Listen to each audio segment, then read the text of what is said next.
Hi everyone, it's John, Vintage JBL. Coming up is the ultimate finish for your original or newly veneered vintage speakers. You have to check this one out. Vintage JBL presents Nipper in Chemical Chaos.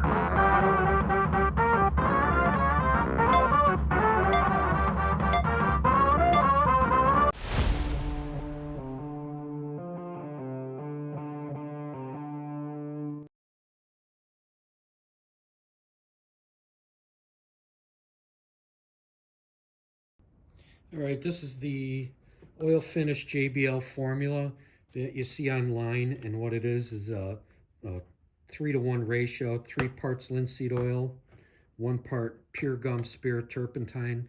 You cannot use regular turpentine. It has to be this. This is the other one would break down oils. It's basically for cleaning brushes, but this one comes from a pine tree, so it has oil in it. And this that's the mistake I made in the past, is that I used regular turpentine with linseed oil, and I didn't like the way it looked. I'm going to do the mixture. I recommend, if you're going to do this yourself, that you get one of these mixing cups, because it'll put it takes all the guesswork out. So if I'm going to do a 3-to-1, I just go here to where it says 3-to-1, and it depends on how much I want to mix. I'm only going to mix the minimum, so I start with the 1. I'll fill up the linseed oil up to that 1, and then the rest up to this point would be the turpentine. So that would be a 3-to-1 if I mix just this amount. Okay, start out with the linseed oil. I'm just going to pour up to that first line that I marked. So there I stop at that line. That's the 3 parts linseed oil. The rest from this point to that point is going to be my 1 part turpentine.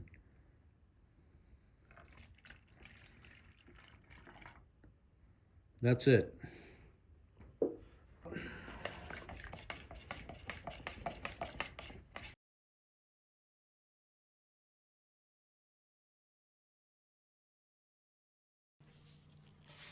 With any vintage speaker cabinet, it's always a good idea to give it a light sanding, and I'm barely pressing down. I'm just giving it a very super light sand so I could make sure that the oil that I'm going to use is going to penetrate a little better. Now these are JBL Horizons, the L166, and I'm going to be doing a complete restoration with new veneer on these, but I didn't have any speaker cabinets that I could do a demonstration to show you how this JBL formula will penetrate the old or the original walnut veneer.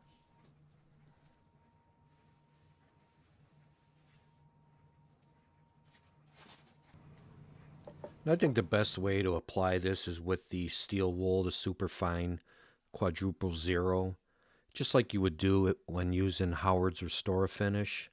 I think it just penetrates the grain a lot better. But you could use cloth to apply this. I just think steel wool is the best way for it to penetrate that grain. So after about 10 minutes, I wait for it to dry a little bit and I wipe it down. You don't want it to completely dry, it'll be sticky. So, wipe it down and then move on to the next section. So this is dry to the touch right now, but it's still going to tone down. It'll go more to a smoother velvet look. And what I want to do here is show you the comparison of the speaker I did on the left to the speaker I haven't done yet.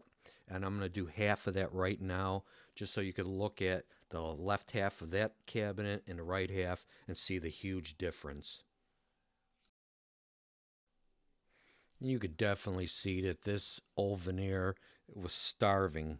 It was thirsty as hell, and this is not changing the color. This is bringing that walnut back to its original look. And anytime you apply any liquids or oils or anything to wood, it's always going to bring out that grain and the tones and whatever colors are in that wood. Like walnut's always going to be like a reddish brown. If it's new walnut, it's going to be mostly brown.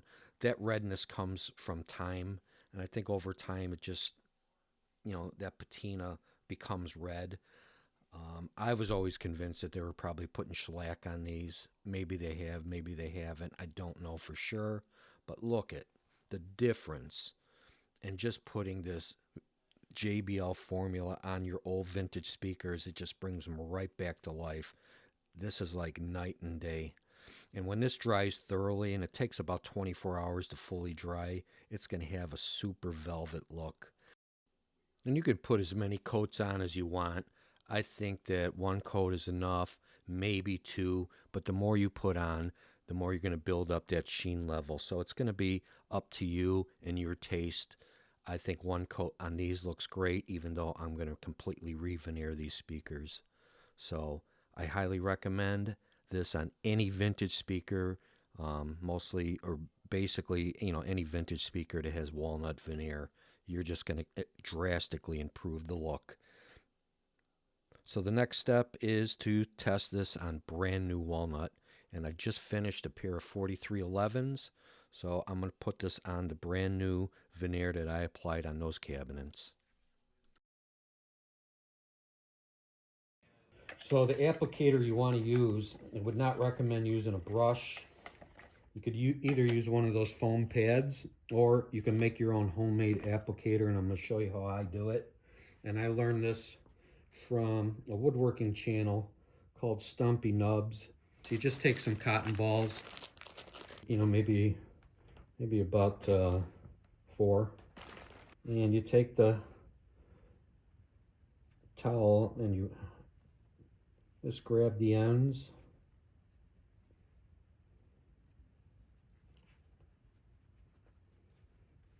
Like that, kind of make a little miniature ghost. And you want to tie that up, and you could either use some wire, which is what I'm going to use, or you could use a zip tie. And there you go. On these, I'm using that applicator I made earlier, and in a previous video I mentioned that I've used these formulas in the past. I just mixed them wrong. So by putting that turpentine gum speared version with the boiled linseed oil, I think this penetrates a lot better. I think it has a richer look. When it dries, it has a real velvety, smooth look about it. And I think it's a lot more durable. So I'm going to highly recommend the JBL formula for any vintage speaker. As long as it didn't have lacquer applied to it, this is going to penetrate well, and it's just going to make them look brand new again, or bring them back to life at least. This is after 24 hours of drying, and in a proper light, look at how beautiful these speakers look.